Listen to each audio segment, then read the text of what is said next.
Olá, você é muito bem-vindo aqui a mais uma live do Tendências Globais.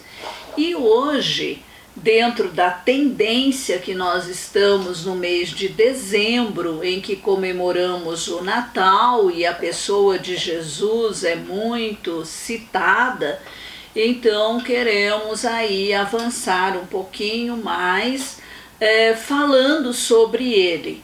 E hoje o tema do nosso estudo aqui é Jesus, homem chamado e enviado por Deus.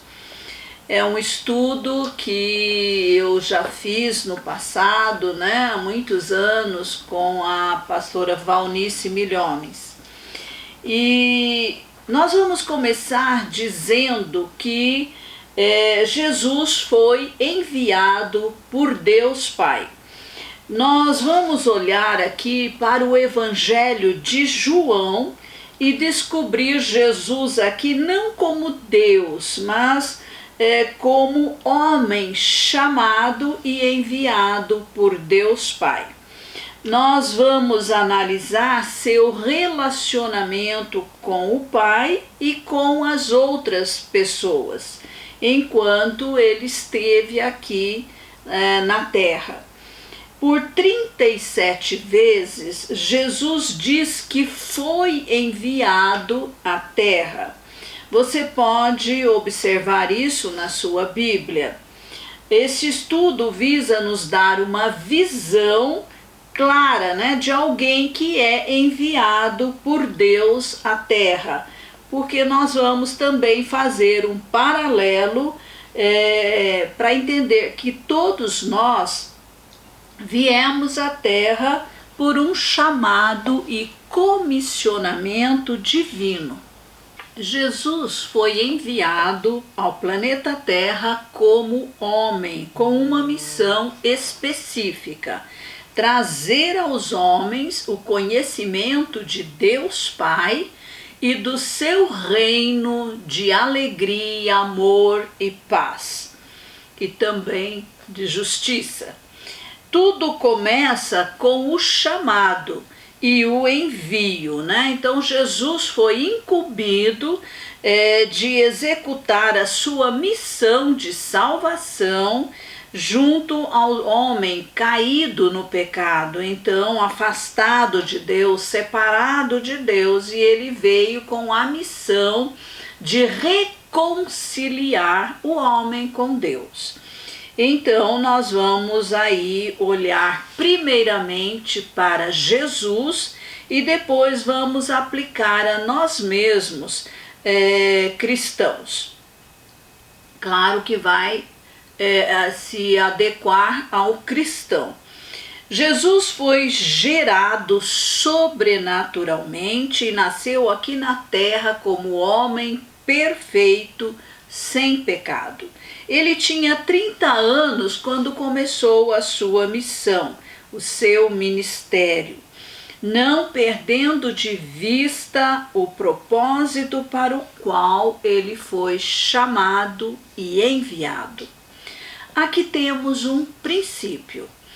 Nunca entramos imediatamente na plenitude da missão, mas há um período durante o qual Deus está forjando em nós uma identidade adequada ao tipo de missão para a qual fomos chamados. Então há um tempo determinado para entrarmos no cumprimento do nosso chamado. No caso de Jesus, ele esperou 30 anos. Mas quando chegou o tempo certo, Jesus foi ungido, cheio do Espírito Santo, por ocasião do seu batismo nas águas. O tempo de espera foi um tempo de treinamento, e aqui eu ressalto a necessidade de preparo. Neste tempo é necessário paciência, obediência, submissão, ser ensinável, respeitar a autoridade. Não há caminho independente autossuficiente. As grandes missões são para os maduros. Todos os moços dos profetas serviram ao profeta por muito tempo antes que fossem chamados como profetas. Josué caminhou com Moisés por 40 anos e não se apartava da tenda da revelação. Josué aprendeu com Moisés, porque ele era um continuador e não um iniciador e não um inventor de novos caminhos. Josué era guardião da revelação e não um receptor de nova revelação. Deus já havia dado o suficiente a Moisés para aquele tempo. Moisés foi instruído diretamente por Deus e Josué foi instruído por Moisés. Os anciãos foram instruídos por Josué. Então, cada um faz a sua parte, a parte que Deus deu, né? A cada um especificamente. Deus instruiu pessoalmente ao apóstolo Paulo, e Paulo instruiu a Timóteo, a Tito e outros. Deus levanta em uma geração servos, né? A quem ele confia algo para treinar outros. Nós não devemos esperar que Deus vá falar o mesmo para todas as pessoas. Ele fala a alguns e esses transmitem ao corpo de Cristo na terra. Portanto, missões de grande alcance não são confiadas a inexperientes. O tempo de Deus é o segredo do sucesso. Nunca devemos estar atrás dele, nunca adiante, mas sempre no tempo certo de Deus, no Kairós de Deus. Nós devemos seguir as estações de Deus para nós. Ao longo da nossa vida, nós passamos por várias estações e precisamos entender o alvo de cada uma delas. Temos aqui outro princípio.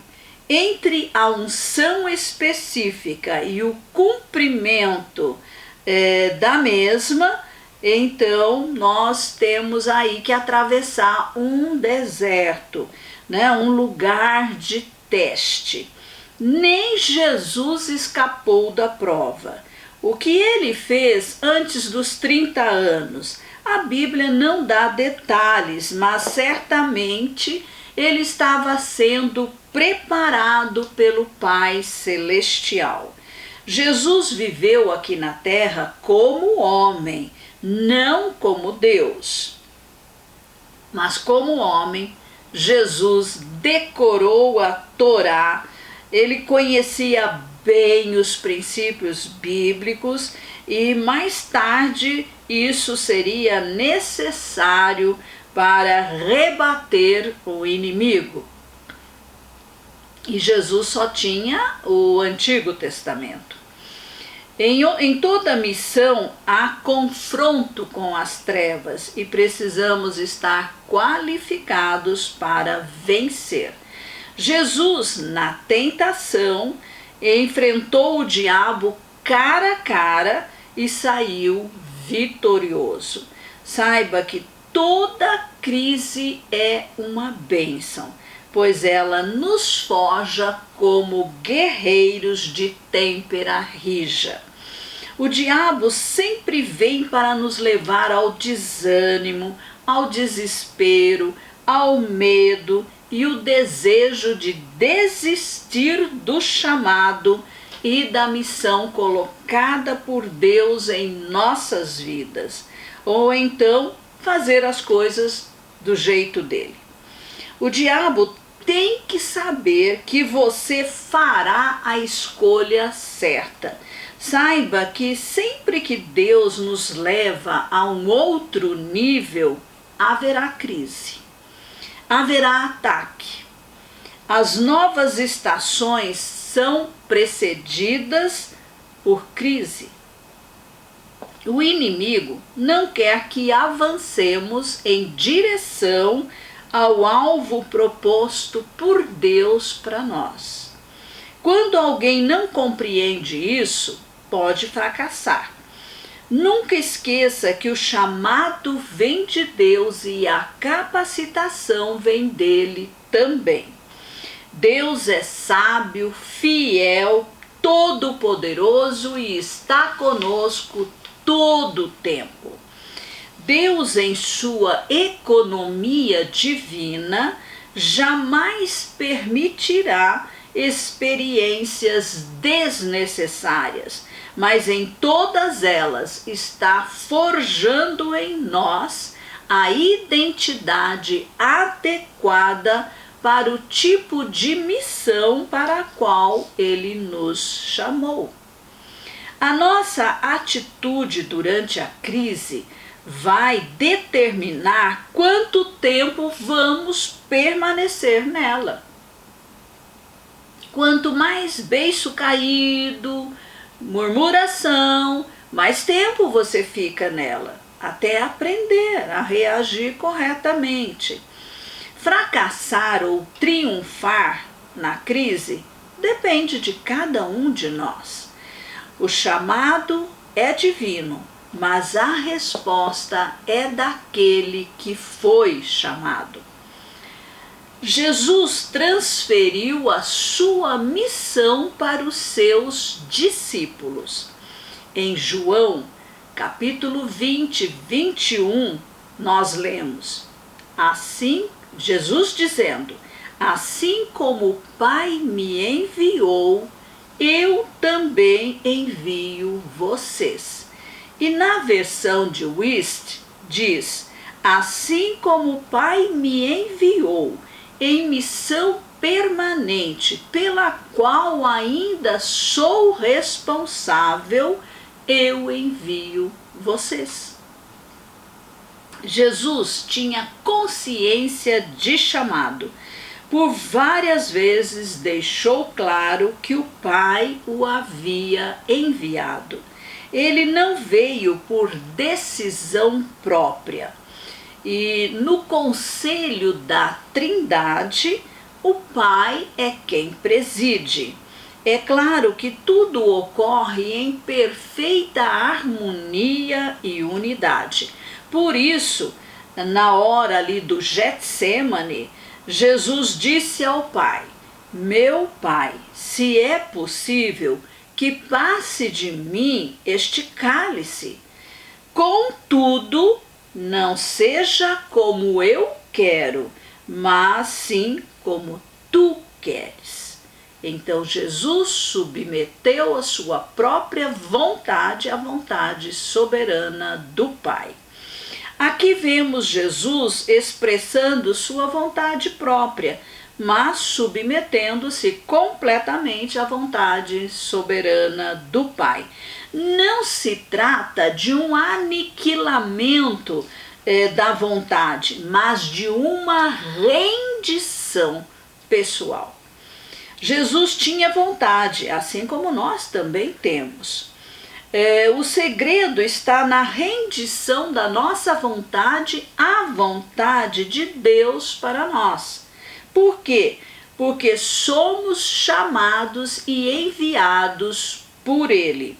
O enviado sempre será servo, que abre mão das suas preferências para executar somente aquilo que o Pai determinou para ele.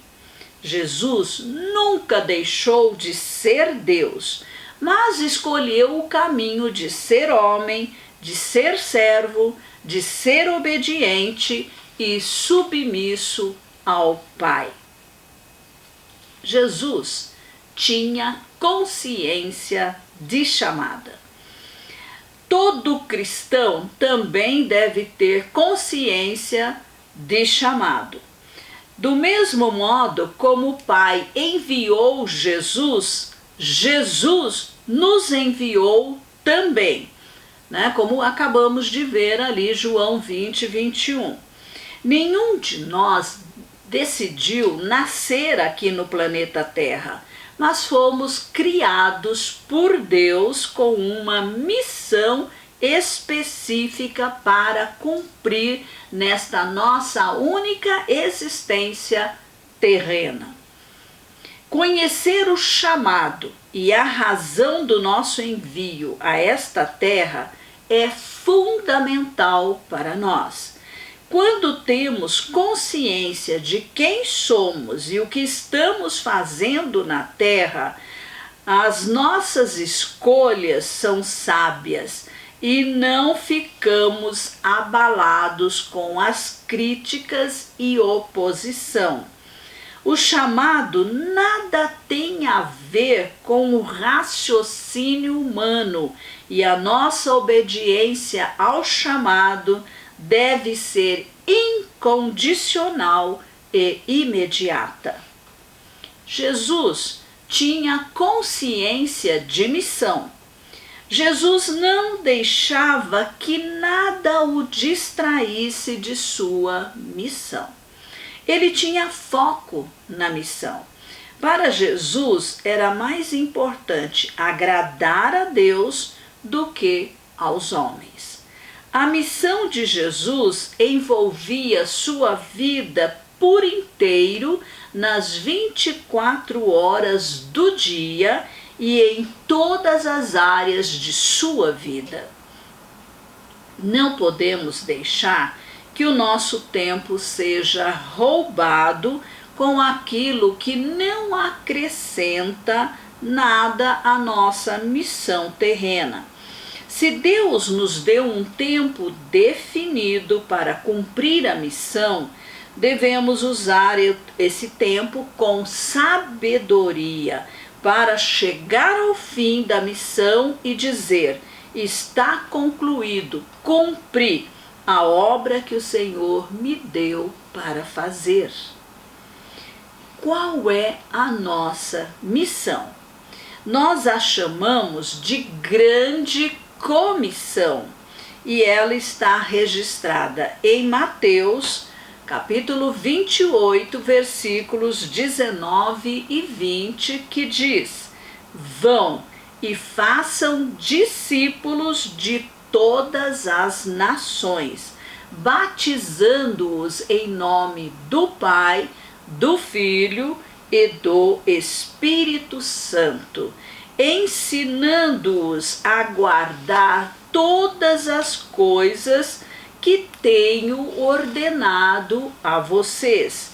E eis que estou com vocês todos os dias até o fim dos tempos. Em Marcos 16, 15 e 18, temos o mesmo comando, que diz: vão por todo o mundo e preguem o evangelho a toda criatura. Quem crer e for batizado será salvo. Quem, porém, não crer será condenado. Estes sinais acompanharão aqueles que creem. Em meu nome expulsarão demônios, falarão novas línguas, pegarão em serpentes, e se beberem alguma coisa mortífera, não lhes fará mal. Se impuserem as mãos sobre os enfermos, eles ficarão curados. Em Lucas capítulo 24, versículos 47 e 48, a ordem se repete: e que em seu nome se pregasse arrependimento para remissão de pecados a todas as nações, começando em Jerusalém. Vocês são testemunhas dessas coisas. Em Atos capítulo 1, versículo 8, Jesus, após a sua ressurreição, promete aos seus discípulos: mas vocês receberão poder ao descer sobre vocês o Espírito Santo e serão minhas testemunhas tanto em Jerusalém como em toda a Judéia e Samaria e até os confins da terra.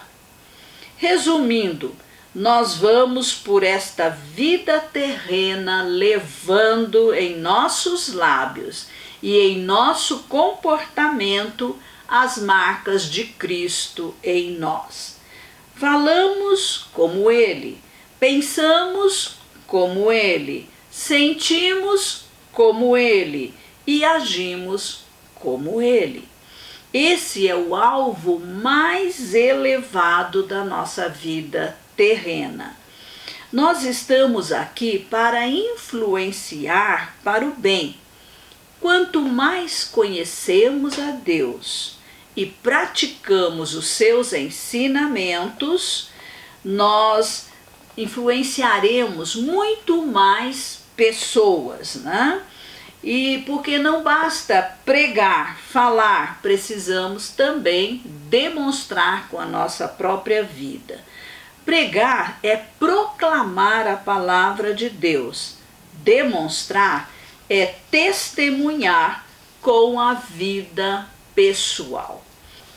Os textos lidos declaram que o cristão pode usar o nome de Jesus e que esse nome tem o mesmo poder que Jesus tinha, né, quando estava aqui na terra e no cumprimento da sua missão. Jesus pregava, ensinava, curava os enfermos e libertava os cativos do diabo.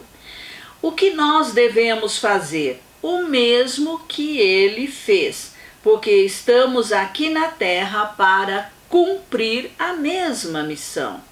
Jesus mais ensinava do que pregava. Jesus foi chamado de mestre e tudo o que um rabino ensinava sentado era para ser decorado.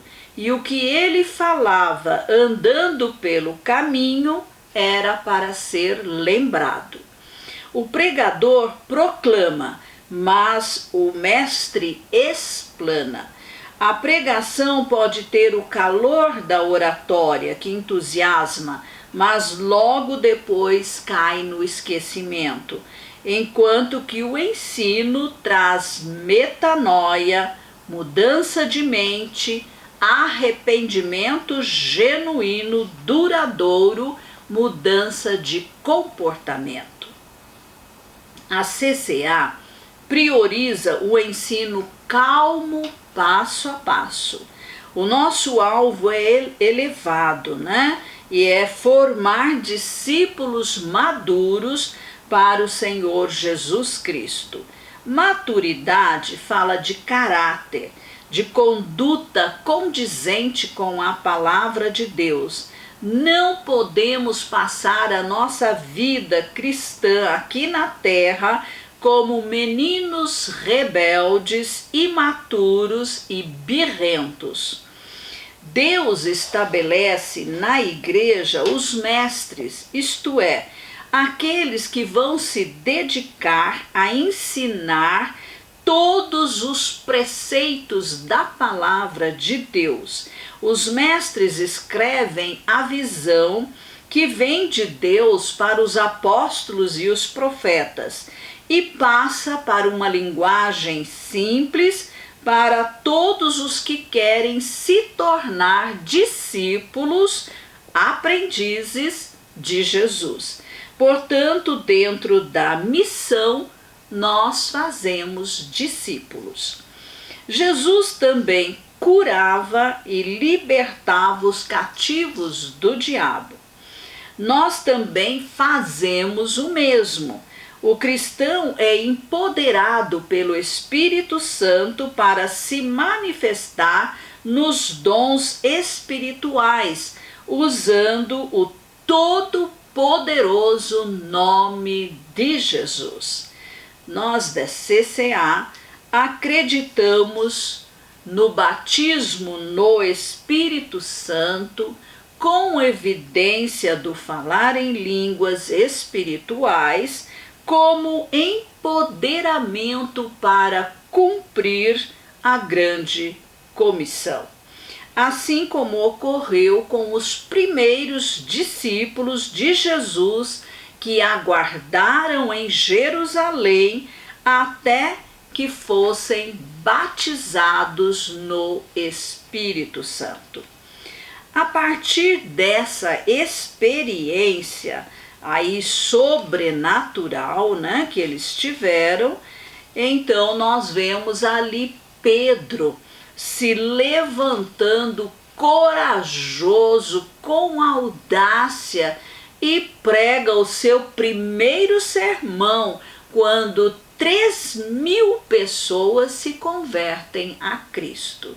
Mas um pouquinho antes, o que tinha feito Pedro?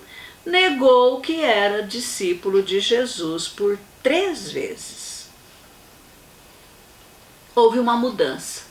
Houve uma metanoia completa em Pedro ali, né? Agora, com toda ousadia, ele diz que é discípulo de Jesus e diz claramente quem é Jesus, né? E fala com muita convicção a respeito do batismo no Espírito Santo e o falar em línguas, como eles falaram naquele dia. Assim também nós precisamos ser cheios do Espírito Santo para cumprir a missão que nos foi ordenada. A missão tríplice de Jesus, que Jesus nos enviou e que ele também cumpriu, envolve ensino, pregação, cura e libertação. Então isso envolve a redenção do espírito, a libertação da alma e a cura do corpo. Jesus, depois do seu batismo nas águas, batismo no Espírito Santo, saiu para ensinar, pregar, curar e libertar os aprisionados do diabo. Esta era a sua missão aqui na terra. Jesus, ele também tinha consciência da urgência da sua missão. Em tudo na nossa vida cristã, precisamos olhar para Jesus. E ele é o nosso exemplo, né? O nosso modelo perfeito. Jesus tinha consciência de missão e também da urgência dela, porque o seu ministério seria muito curto, né? Mas as consequências desse ministério seriam eternas, passaria para a eternidade. Jesus veio para deixar um legado para a eternidade de cada pessoa que cresce nele.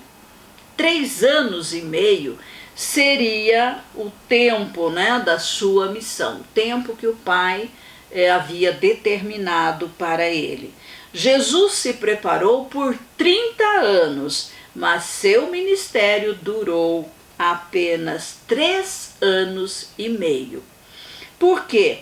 Porque Jesus veio para chamar discípulos, treiná-los intensamente e enviá-los para fazer o mesmo que eles ouviram fazer.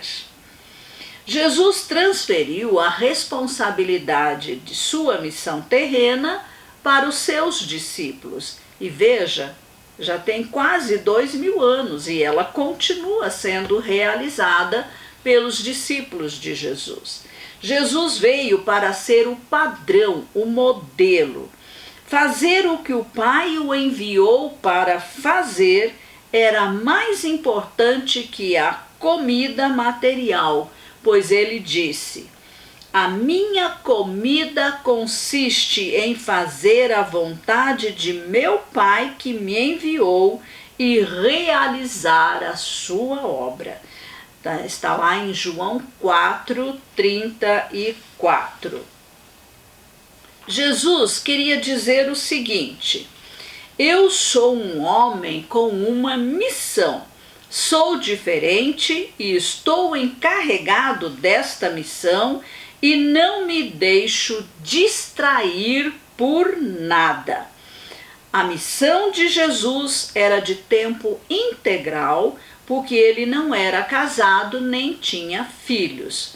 E aos 30 anos deixou a sua família biológica para se dedicar exclusivamente à missão. Já seus discípulos eram casados, tinham esposas, filhos e familiares.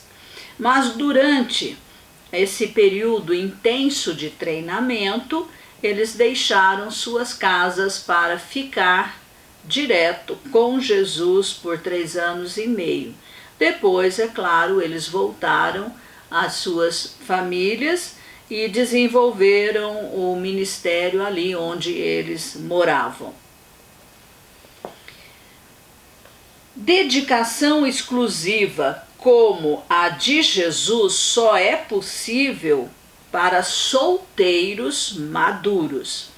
Todos os demais recebem a grande comissão que deverá ser cumprida dentro da lista de prioridades de cada um, né? Seja casado ou solteiro. Por exemplo, se você tem seu encontro com Jesus sendo casado e com filhos, você não pode abandonar sua família biológica para sair pelo mundo para ensinar e pregar o Evangelho do Senhor Jesus Cristo. Embora hoje possamos fazer isso, né, à distância, online, e através de livros também. Depois do treinamento de 3 anos e meio, os discípulos voltaram para suas famílias e realizaram então a missão de cada um deles onde eles estavam. Já Paulo, viúvo, solteiro, ele cercou-se de jovens solteiros para fazer suas viagens missionárias. Jesus estava consciente de que o tempo passava rapidamente e em João 9:4 lemos: é necessário que façamos as obras daquele que me enviou enquanto é dia. A noite vem quando ninguém pode trabalhar. Jesus completou a missão dentro do tempo que lhe foi dado pelo Pai. Eu devo ter consciência de que eu vou passar com a minha geração. Eu tenho um tempo determinado pelo Pai para cumprir a minha missão, né, aqui na Terra, e vou remir o tempo, vou aproveitá-lo ao máximo para influenciar a minha geração e principalmente a geração que vai tomar o comando depois que a minha passar. Então tenho que deixar um legado para a geração que estará à frente de conduzir discípulos para o Senhor Jesus Cristo, para realizar a mesma obra que ele realizou. Quando, no meu caso, eu adentrar o céu, eu quero ouvir o bem-vindo de Jesus chamando-me de serva fiel, a fim de que eu possa tomar posse do que é meu em Cristo Jesus na eternidade com Ele. E o mesmo deve acontecer com você também. Em João 4,35, Jesus disse aos seus discípulos: vocês não dizem que ainda faltam 4 meses até a colheita? Eu, porém, lhes digo: levantem os olhos e vejam os campos, pois estão maduros para a colheita. Jesus está dizendo a eles que é tempo de colheita e por isso não podiam viver sem alvo, sem meta a cumprir, né? Na grande comissão. Cada um de nós é responsável por marcar a sua geração com o Evangelho do Senhor Jesus Cristo. Crer em Jesus determina onde a pessoa vai estar na eternidade. Isso é mais importante que qualquer outra coisa nesta vida. É decidir viver influenciando para o bem, para Jesus, para o reino de Deus. Nós vamos parar por aqui e continuaremos na nossa próxima live, e eu espero que você seja enriquecido com este estudo. Amém.